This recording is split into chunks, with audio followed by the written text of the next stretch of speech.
Welcome to our podcast, What No Mom Told You, where the rarely spoken truths finally get loud. I'm Megan Nelson. And I'm Pauline Walfish. And this is a therapist-led podcast where we talk about the things no one warned you about, the truths that are often kept quiet. We're naming the messy parts of life: motherhood, fertility, loss, grief, and joy, and everything in between, without judgment. Because the rarely spoken truths need to be said out loud, and because no one should feel alone. Welcome to What No Mom Told You. Welcome back, everybody. I am Pauline Walfish, and I am here with my faithful co-host, Megan Nelson. Megan, introduce today's guests. So today we have our guest. Her name is Regina Gatti. She's a director of talent acquisition for a New York wealth management firm. She's worked as a recruiter and advisor to many notable financial service firms in New York City. And she holds a BFA in musical theater and has performed throughout the U.S. on tour and visited 40 plus countries on cruise ships. She's actually our second guest, where the connection is our incredible friend, Julie Lubeck, who whoever knows her loves her. And a fun fact is that Regina's husband, Cliff, and I met when we were 16 in drama camp. And then didn't see each other for another 10 or 15 years. So we are here today. All roads point back to what no mom told you. So today she's here to share some of her story about going through infertility and now having their incredible daughter, Liza, and the pregnancy and all of those things that come with it. So thank you for being here. Yeah, my pleasure. I'm excited. Thanks, Regina. So, we got to talk a little bit before we started recording, and we want to share that with everybody that getting pregnant was not an easy thing for you and something that you actually put a lot of time and effort into. Yeah, no one tells you that. But yeah, the infertility journey is extensive and different for everyone. And yeah, not only is it expensive to do IVF if that is your journey, but it's also really time consuming. There's so many early mornings, there's so many shots, there's so much ordering of medicine and changing things and checking up and tests to make sure, the fluid goes through the tubes, Yeah, all it's like a kinds of things. part-time job. Totally. It's a lot. Yeah. We call it being the scientist and the science experiment at the same time. You have to because also you're one of however many other patients, and to make sure that you're doing the right thing too. There's a lot of pressure. Yeah, and I was cool with needles and I was pretty chill about it all. Fortunately, I had a job where I was somewhat flexible and could do all those things, but really it's very challenging and really restrictive, and I think it can really be difficult for people. And then you really just never know how many times you're going to have to do it. And people would say to me, "Oh, you just need one," which I thought was a really annoying thing to say. Yeah, you just need one, but you might need 100 eggs to get to one, and then I do really only have one. I did IVF a couple of times. I ended up with with 3 embryos. One we didn't have enough chromosomes, so that was unusable. And then I had 2 other embryos. Had Liza, I was pregnant in 2018, had her in 2019. And then the pandemic hit when she was about a year old. And we were then in North Carolina for 2 years. And I did fly back to New York to visit my doctor, and they had the embryo, and I had to do a 3-month Lupron prep, which was terrible. Basically puts you into menopause, a cancer drug, and before the transfer. And that did work for Liza, but unfortunately it didn't work for the male embryo that I had, and I miscarried soon thereafter in 2021. So and then Mhm. I'm just going to pause there for a second, because I don't think a lot of people realize that so many people know whether it's a female or male embryo before you even do a transfer. Yeah, I guess you don't have to know, but they tested me and my husband both a full genetic screen. And then once they put the sperm and the egg together and developed the embryo, they did then again test the embryo for the chromosome and the qualities and everything. before they froze it and then prepped my body and then did the transfer. So yeah, and like I was happy to know. I actually was like, let me have the girl first in case I never do this again. And I'm glad I did because the boy embryo didn't work out. I think you can maybe not know, and I have a friend who they didn't test her embryos before, but then you're kind of putting yourself in this situation where they might be transferring embryos that are not viable and you don't know, and so you miscarry, and then it's just like a really kind of terrible cycle. Do you think knowing that you were carrying a girl changed your pregnancy experience in any way? Had I lost the baby, it probably would have been harder if I knew it was a boy or a girl. And like, I did lose the boy and I knew it was a boy, but I don't know, maybe it wasn't, it's just hard in general, right? So I Yeah. don't know. I mean, the pregnancy itself, I was thrilled to finally be pregnant after, like 4 miscarriages. But it was a How long terrible was your experience. journey from trying to conceive initially to having your baby?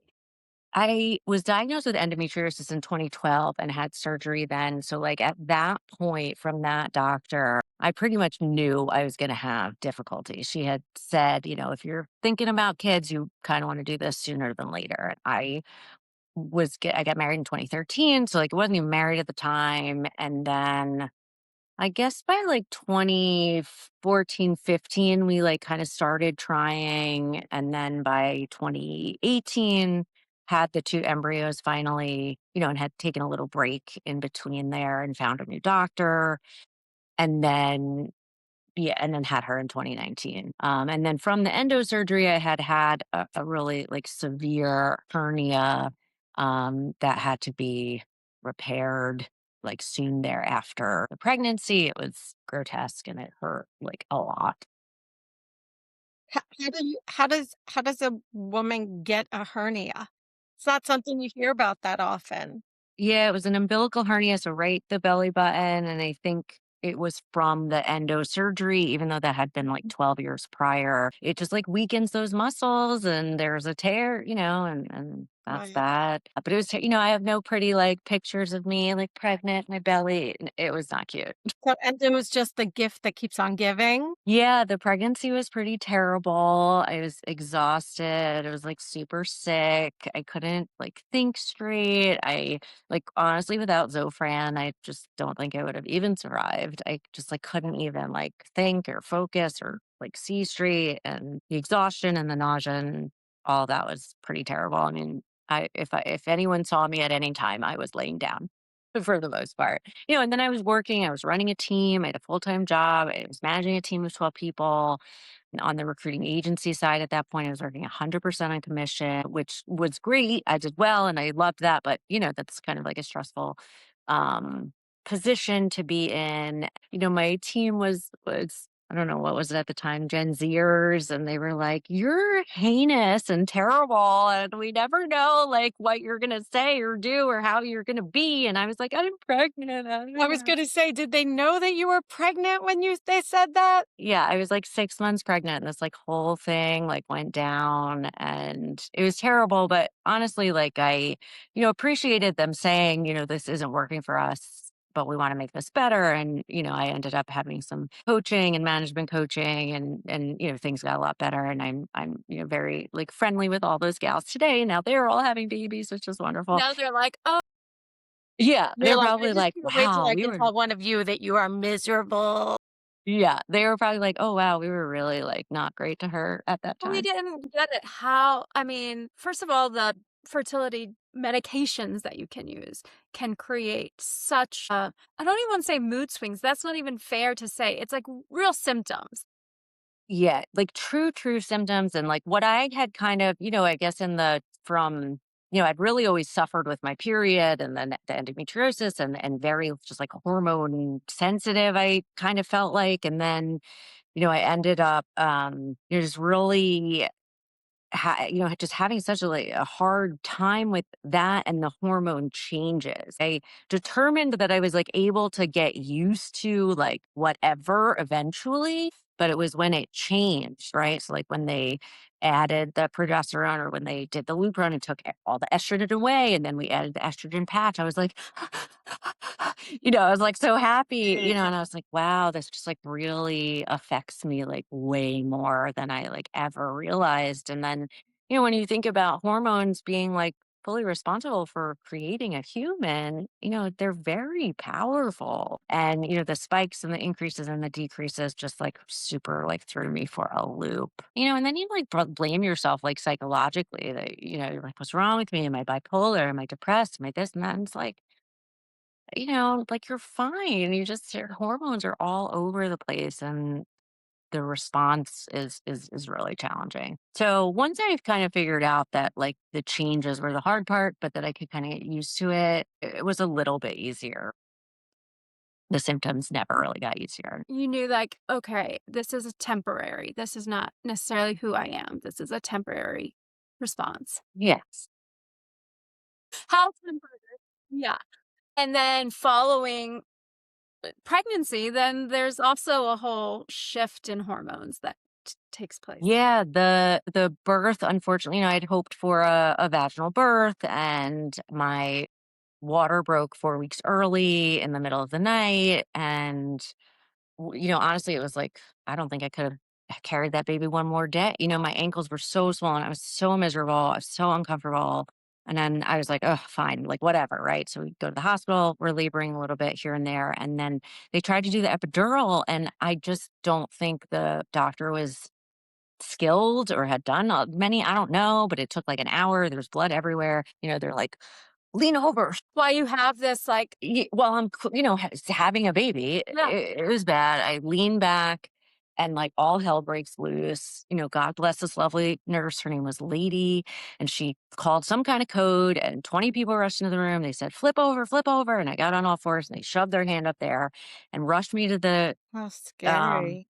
operating room. And they said, they laid me down. They said, can you feel this? They're like poking my leg. I'm like, yeah, yeah, I feel that. And the epidural never worked. And they said, well, we have to put you to sleep. And my husband didn't even have time to put on scrubs or come in the room. Apparently, the baby was out and in his arms within like 2 to 3 minutes. And then Right. I went, I was asleep and woke up afterwards and said, why did they cut me? Why did they cut me? And I always had a hard time coming out of the anesthesia too. And then I had a baby. And then I had that clicker with the good drugs, and then I was happy.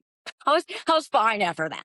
What's your understanding now about why? I think her cord prolapsed. So I think the cord was like the head was pressing on the cord, I think, and her heart rate had dropped, and that was that. So Yeah. I'm like, I swear I was there for your birth, but I really wasn't. But like there's so many things that like go wrong. Even like earlier in her journey, we had that like nuchal test at like, I don't know, 12 or 20 weeks or something. And I think they did it early because they were like, oh, she's a hygroma and you have to have testing. And I had to have the early amnio and they're like stabbing my stomach with this needle. I mean, the whole thing was terrible. And they're like, she might have Down syndrome. And, all she was fine. Even before that, the embryo had split and there were twins for like a couple of weeks. And then one had no heartbeat. So, I mean, it was a roller it's just this coaster. constant one thing after another. It So people sounds think, like like, once we get the positive pregnancy test, we can celebrate. No, but Mm. you know what? Like, when you have a kid, it's like one thing after another. So I just chalked it up to like, it's just a training for having a child and it Did you being chalk it up a to mess. that then, or that's what you can say now?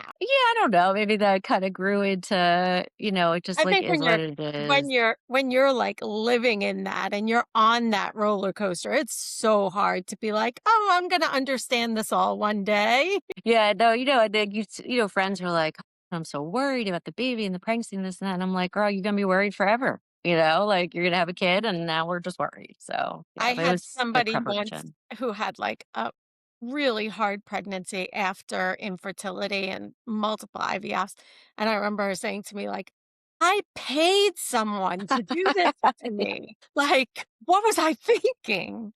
Right? And so many people who are going through infertility and you just wanna be pregnant, like, all you can think about is like, I'm gonna be pregnant. And then you get there and it's not the Yeah. idealized version that you imagined. No, and then Julie threw me my shower that ended up being a sip and see because the baby was here 4 months early, so she was at her shower. 4 months early. You said 4 earlier. 4 weeks, 4 weeks, sorry, 4 weeks early. Yeah, no, not 4 No, months 4 early. months would have been yeah. Yeah, Okay, she was that's a We would whole be having a different different story. a conversation today. different conversation. She was 4 weeks early, but she was fine. She was 5 pounds. She spent, like, 1 night in the NICU. She had, like, a little bit of low sugar, but, like, she was perfectly fine. I also, like, knew myself at that time too to say, like, "I need sleep. Take this baby, take her to the nursery, give her formula. I don't care, whatever, and then, bring her to me during the day." And I really had honestly, a great time in the hospital after that. Like, people came to visit, and it was super fun, and she was healthy, and it was wonderful, and, I did breastfeed for some time. When I stopped at 6 months, I also had, like, a crazy hormone shift and, like, kinda lost it, and I don't know, my poor husband, like, really has, like, PTSD from all of this, but yeah, she's here, and she's growing, and she's fine, and that's And still all part of the story that makes you who you are today. yeah, yeah, like, something that was really challenging and, like, the "what no mom tells you" thing, my mom and my sister, like, neither of them had any infertility, they don't have endo, they both had unwanted pregnancies, surprise pregnancies, multiple pregnancies easily, and, that just, like, wasn't my journey, and recently, my mother said to me, like, "I think that endometriosis thing is real. I don't think I believed you." And I was like, "Girl, are you for real?" Like, now you think it's real? Like, yeah, like, it's real. And I think, like, the amount of pain and, like, of how bad you feel, it's, like, stunning sometimes. Like, it's, like, actually, like, shocking to me, and I'm like, "I think something's really wrong." And I remember going to my OB at the time too, and I'm like, "Something's wrong, and I feel so bad," and she's like, "No, you're just pregnant." I was like, "It can't be that bad." She's like, "It can be that bad." So that was, like, really shocking because my sister had 2 children. I was there for both their births, like, she didn't have any of that. And neither did my mother, and they're just like, "What's wrong with you?" Yeah, it feels a little bit like gaslighting. I know everybody uses that term right now, but it's like as you're starting to see like, well, maybe it is in my head. If everybody else seems to have had this like, but no, it's real. It's just not seen.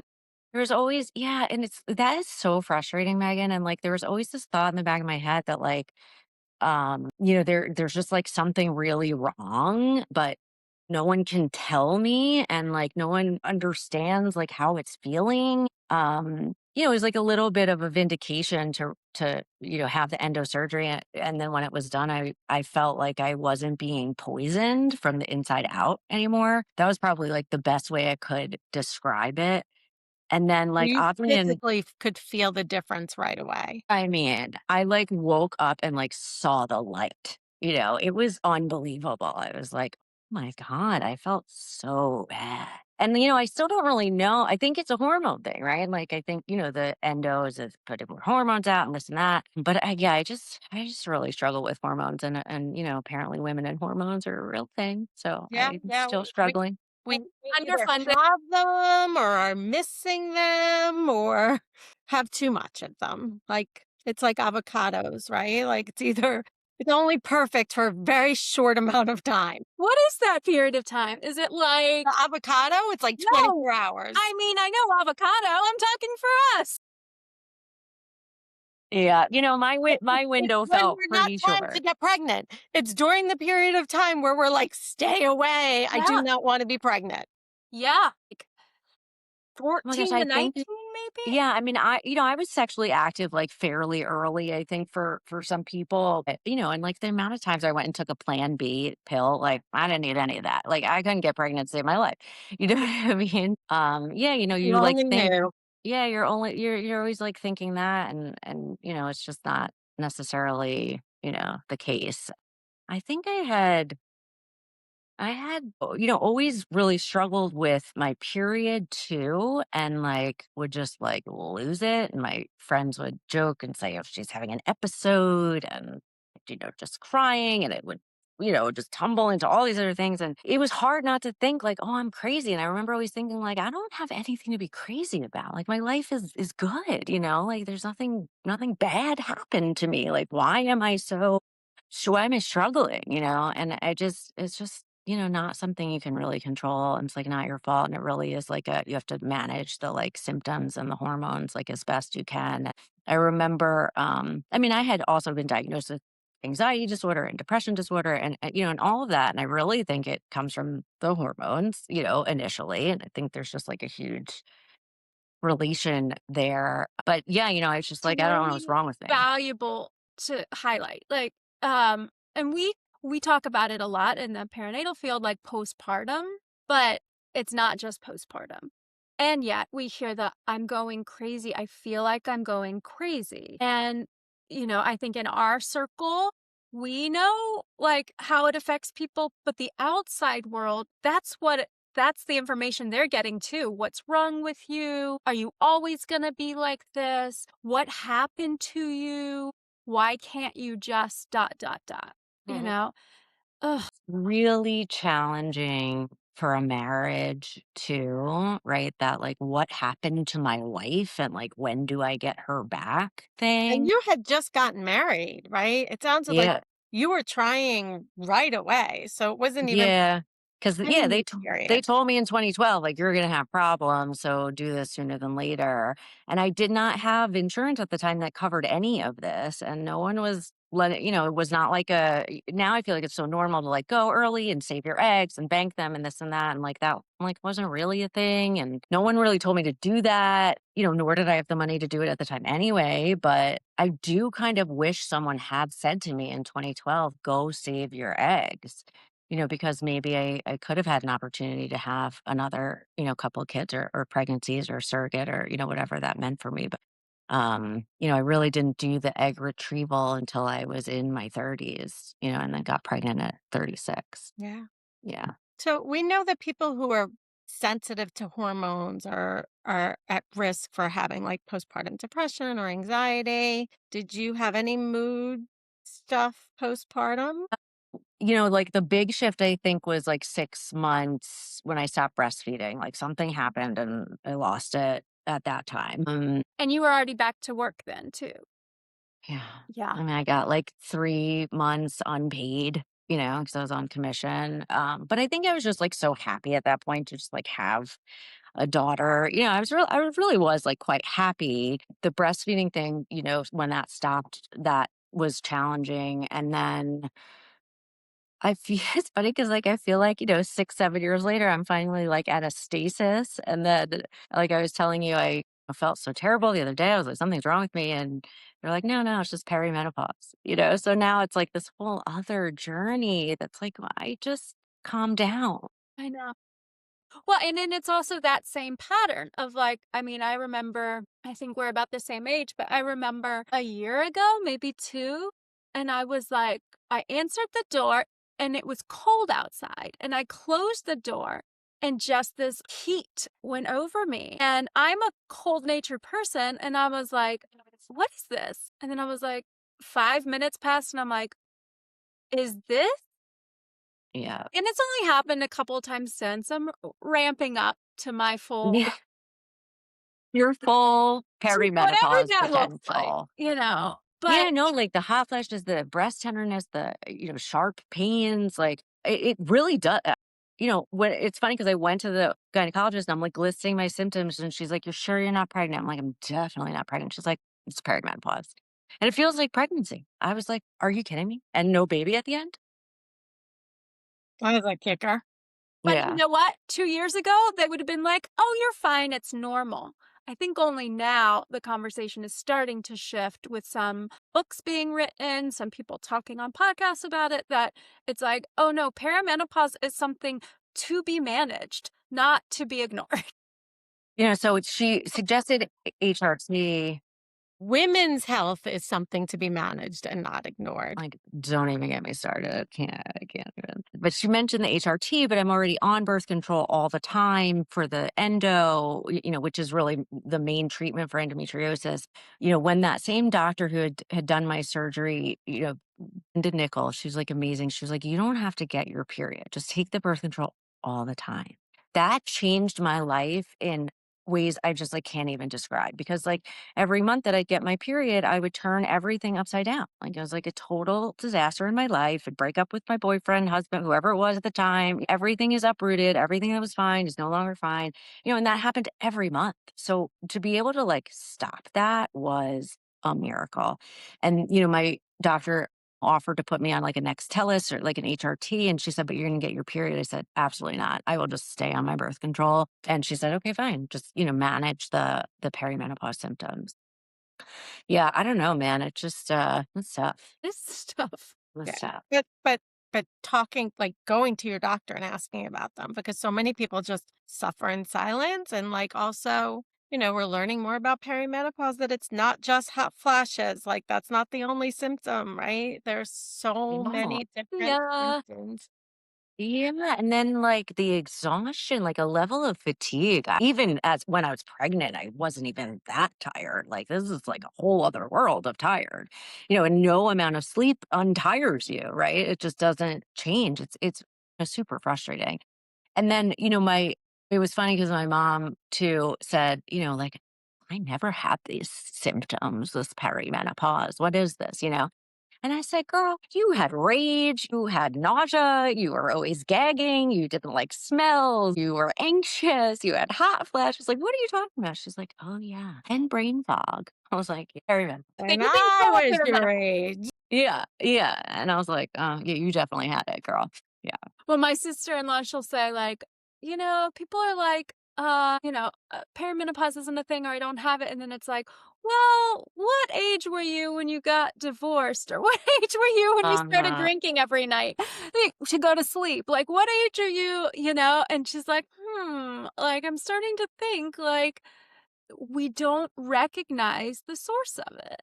No, and like the men can't feel it or see it. And, even some women can because they just don't have that experience. But it is really hard to like have an internal disease for, with the endo, and then this hormone thing and just like try to explain yourself, there, you just can't. Even to try and understand yourself, not even explain it, like just to be able to know what you're thinking or feeling. Yeah. I mean, I've been in therapy and on psych meds for 20 plus years, and I stayed on my psych meds throughout my pregnancy and throughout breastfeeding. And I know like a lot of people have concerns about that. I'm just like, well, it was literally a matter of life and death. I was like, well, I could stop taking them and die, or I can take them and hopefully my baby will be okay. And then I even remember too, right? I'm like clicking fentanyl in the hospital and they're like, here, breastfeed your baby. And I was like, no one cares that I'm like, "Yeah, it's fine. Okay." Yeah, but Prozac? Yeah, yeah, yeah, I know. Like, they want you to get off all this stuff, and then it's like, by the time it gets to your baby, like, is it really harming your baby? Everyone makes their own choices, but I really didn't have a choice.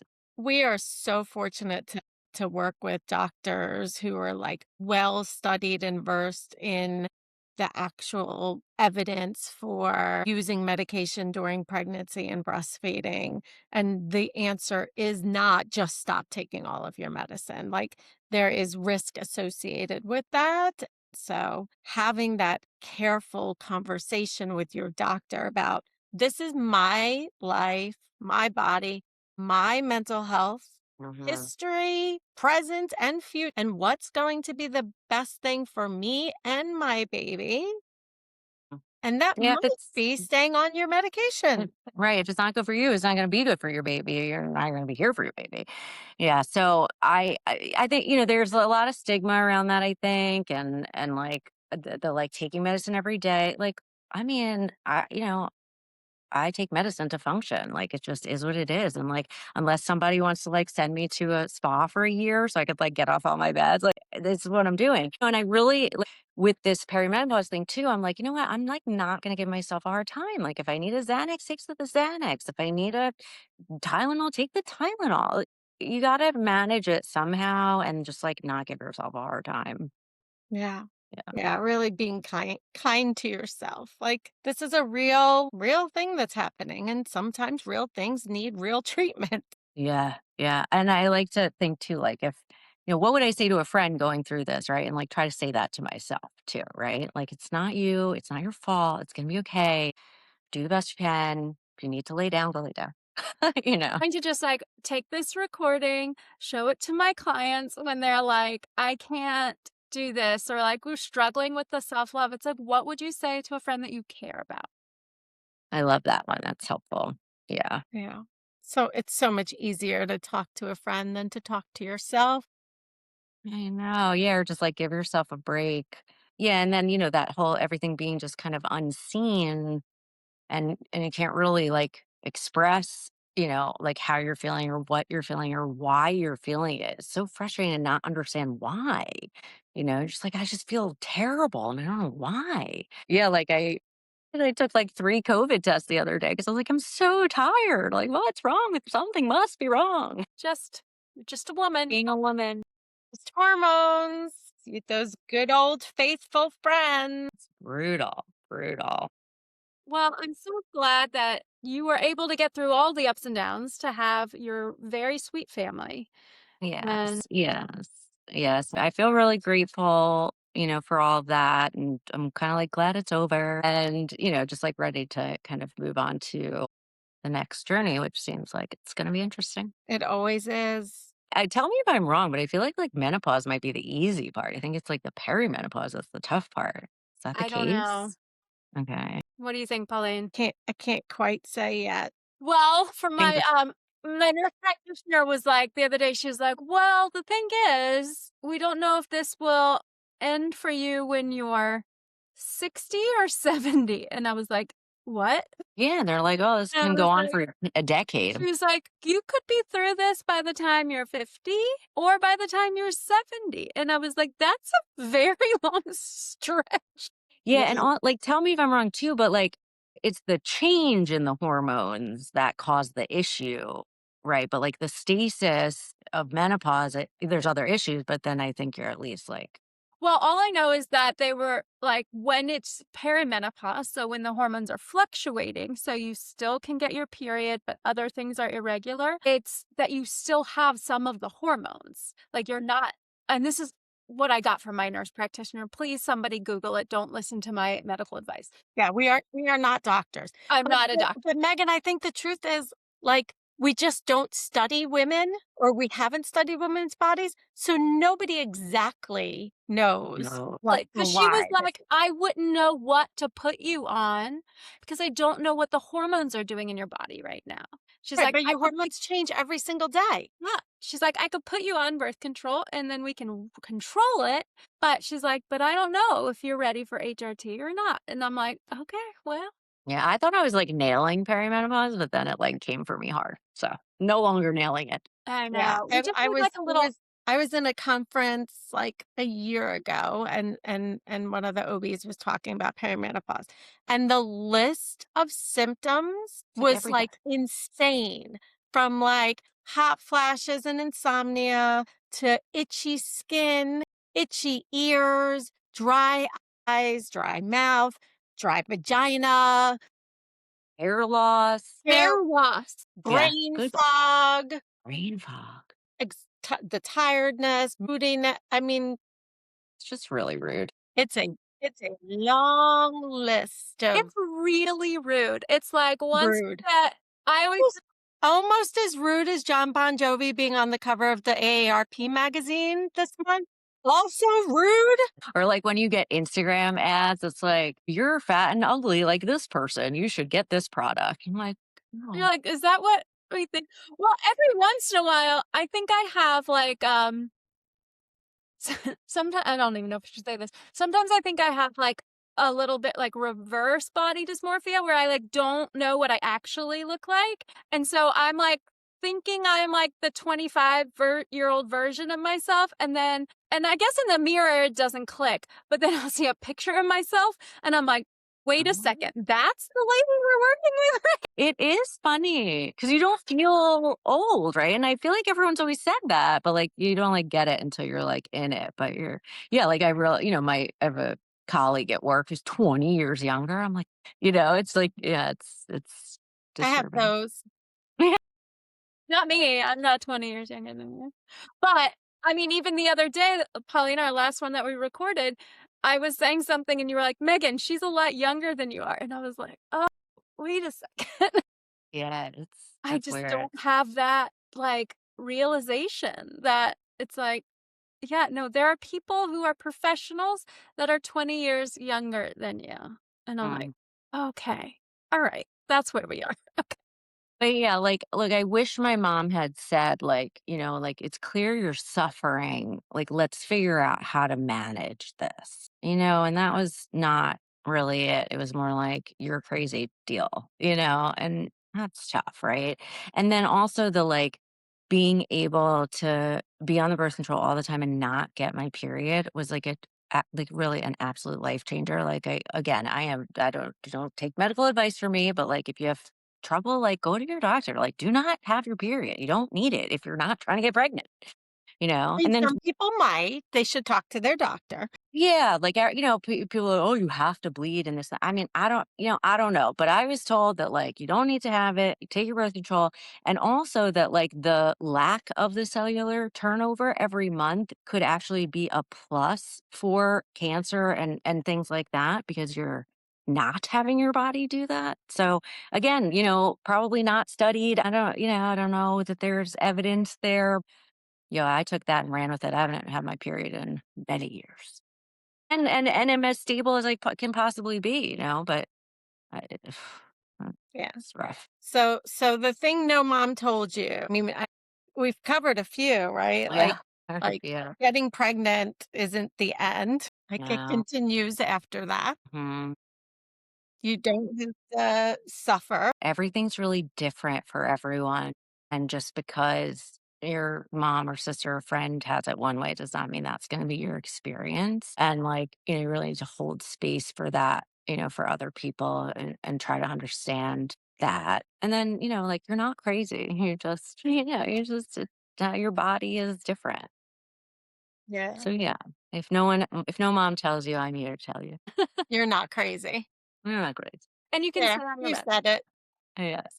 And I thank both of you and, folks who work closely with women and, through this stage of life. It's just like so tenuous and it's just so wonderful of you all to give yourselves your time and energy towards that. So Well, we can it's a gift to many, I'm sure. only get to do this because of people like you who are willing to share your story. So thank you. You're welcome. Happy to do it. Thank you for asking me, Megan. Just thank you for sharing and for sharing so openly and Yeah, let's get together. Come, we'll definitely crash we'll come Julie's have another apartment. karaoke night. All Indeed. right. Well, thank you for spending your time today and taking some time out and Thank you all. we'll see you later. Okay. Bye. Thanks for spending this time with us. If you found yourself nodding along or saying, same, that's kind of the point.